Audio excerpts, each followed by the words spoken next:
Salut à tous les amis, c'est Olive Game pour un tout nouveau compte rendu vide-grenier du dimanche 11 octobre. J'ai fait qu'un seul vide-grenier, mais à peu près une centaine d'exposants, et j'ai trouvé beaucoup de choses.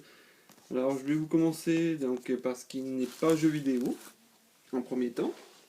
Je me suis chopé des petits DVD. Alors des DVD Disney, hein, je continue à les collectionner, voilà, pour moi, pour mes enfants. Je me suis trouvé le retour du Jafar, voilà, le numéro 39, voilà, pour ceux qui collectionnent. Donc la suite, c'est la suite d'Aladin. Voilà, la suite directe d'Aladin. Et à l'époque, quand j'étais plus jeune, je l'avais en VHS, j'avais bien aimé. C'est plutôt en fait Yago qui se rachète une conduite dans celui-là. Ensuite, toujours dans les Disney, un petit Tout le monde aime Donald. Voilà, j'aime bien en prendre, même en VHS, mais là, la chance, il était en DVD. C'était les petits courts-métrages de Donald, voilà, une petite compile assez sympathique. C'était 2 € le DVD Disney. Voilà. Ensuite, le Peter Pan 2. Alors celui-là, par contre, je ne l'ai jamais vu. J'ai vu le 1, hein, le grand classique, le 1. Et donc, Retour au pays imaginaire pour Peter Pan. Donc, je sais pas ce que ça vaut. À voir. Et enfin, Contes et Princesses. Voilà, ça, c'est pas un film Disney particulier. Il n'y a pas de numéro, mais bon, c'est comme j'ai deux filles, les princesses, elles adorent. Et je me suis trouvé un coffret Blu-ray. Voilà. Je me suis pris, parce que franchement, quand je vais vous dire le prix, j'ai pas hésité à le prendre. Voilà. Je les avais en DVD, donc, mais bon. C'était Indiana Jones l'intégrale, donc en fait il y a les 4 films. Il y a même le crâne de cristal avec un DVD bonus, donc ça fait en fait 5, il y a 5 Blu-ray. Voilà, avec plus de 7 heures de bonus. Voilà, j'ai possédé en DVD, ben maintenant je possède le coffret Blu-ray. Je pense revendre mes DVD d'Indiana Jones et garder ce coffret. Voilà. Et en fait, la dame le vendait, c'était une vieille dame, elle le vendait 2 €, simplement 2 €, un coffret. Franchement, un bon coffret. Je vais pas vous le déplier parce que je pourrais pas tout vous montrer. Un bon coffret, en plus on le voit ici, voilà. Un bon coffret d'Indiana Jones, voilà, 2 € pour du Blu-ray, franchement c'est quasi donné. Donc voilà, maintenant on va passer à tout ce qui est jeux vidéo. Alors, je me suis pris un lot de un jeu PS2, un jeu GameCube et 3, 4 et 5 jeux PS1. Voilà, un petit lot à 10 €. Il y a peut-être des trucs que j'aurais dû laisser. Enfin bon, je vais vous expliquer. Je me suis trouvé un Tiger Wood PGA Tour. Voilà, petit jeu de golf de Electronic Arts avec Tiger Woods, donc le plus célèbre des golfeurs. Voilà. Un F1 World Grand Prix. Alors oui, je commence à avoir pas mal de jeux Formule 1. Je vais pouvoir tous me les tester pour voir lequel est le meilleur. Alors, à savoir que moi, comme je vous l'ai déjà dit, à l'époque j'avais joué à celui de Psygnosis, le Formula One. Voilà. Donc à voir ce que ça vaut. Ensuite, un petit jeu Disney, voilà, c'est le petit jeu que j'aurais pas dû prendre parce qu'il est en très mauvais état, il n'y a pas de jaquette avant, il y a juste la notice et le CD est vachement... Il passe quand même, j'ai de la chance, mais il était vachement abîmé. Voilà, je l'ai pris quand même, c'est un jeu Disney, je voulais essayer, au moins je pourrais y jouer, voilà. Et en attendant d'en trouver dans un meilleur état. Voilà, parce que franchement, hop, je vais vous montrer ça. Mais le jeu est hyper rayé. Il passe quand même avec de la chance, je pense. Un autre jeu de sport, NBA Live 2003. Voilà. Et enfin, un jeu, hop, un des meilleurs jeux PS1 là, du lot, le Tom et Jerry sauf qu'il peut. Alors j'ai pu y jouer. Et franchement, c'est super drôle et je pense que c'est encore plus drôle à deux. En fait, à 1, vous incarnez la petite souris, je sais plus si, je crois que c'est Jerry. Vous incarnez la souris et en fait vous devez éviter le chat. Ça se joue en écran splitté, donc vous savez où est Tom, et donc vous devez l'éviter et ramasser des objets pour pouvoir lui faire des farces. Lui aussi il peut vous faire des farces. Alors, vous pouvez ramasser des gâteaux, des trappes, des attrapes souris, des bocals à poissons, des parapluies, des balais, tout ce qui vous passe sous la main. Et oui, vous vous baladez dans la maison et vous devez le chercher ou soit l'éviter, hein, suivant ce qu'il a attrapé lui aussi pour vous faire mal. Et c'est très drôle, franchement. C'est super drôle à jouer. Voilà. Ça me fait penser à un jeu de NES, voilà, pour ceux qui connaissent, Spy versus Spy. Voilà. Ça me fait penser à ça. Et les graphismes sont assez bons pour de la PS1. C'est encore jouable aujourd'hui. Voilà. La petite surprise du jour, je pense. Le Tom et Jerry, sauf qu'il peut.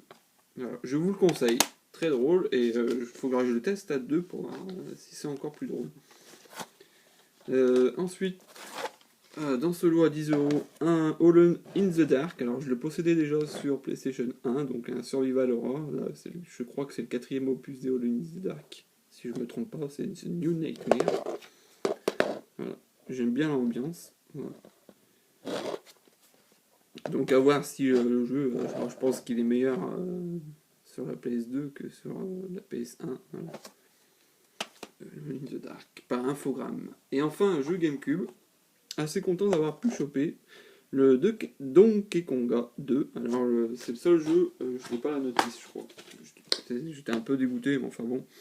Je me suis trouvé le Donkey Konga 2, donc le célèbre jeu de rythme avec les bongos. Moi je possède 2 paires de bongos et j'avais pas le 2, donc je vais pouvoir compléter donc ma tracklist pour jouer avec mes bongos. Je suis assez content d'avoir pu le choper dans ce lot à 10€. Ensuite, un jeu que je possédais déjà mais pas dans cette version. Je l'ai pris pour 3€, le Metal Gear Solid 3 dans une boîte métal, un steelbook. Il n'y avait pas beaucoup de steelbook sur la PS2. Il me semble qu'il y avait... c'est même pas il me semble, mais je suis sûr qu'il y a aussi le Resident Evil 4 qui est dans une boîte métallique aussi. Qu'il faudra que je le trouve, parce que je la trouve sympa, cette version-là. Donc assez sympa cette boîte métallique. Voilà. Un petit peu abîmée.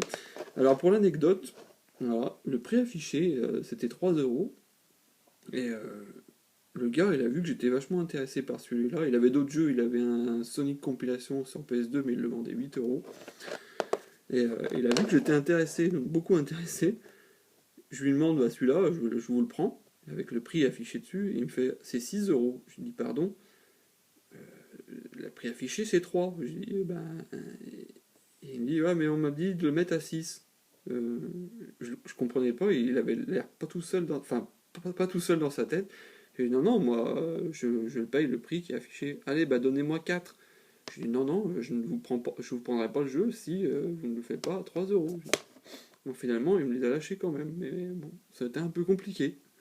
Je comprends pas, il avait mis des prix et du coup, il a vu mon intérêt pour ce jeu, il s'est dit, oh, tiens, je vais peut-être me faire un peu plus d'argent. J'ai pas tout compris, mais bon. Donc 3€, moi je pense que c'est un bon prix. Voilà. Il est complet, en plus il y a... Complet, oui, donc il y a sa notice. Sa notice, ouais, qui est assez sympathique. Je crois que j'en avais déjà parlé quand j'avais trouvé l'autre en vide-grenier, enfin la version normale. Donc une petite BD, voilà.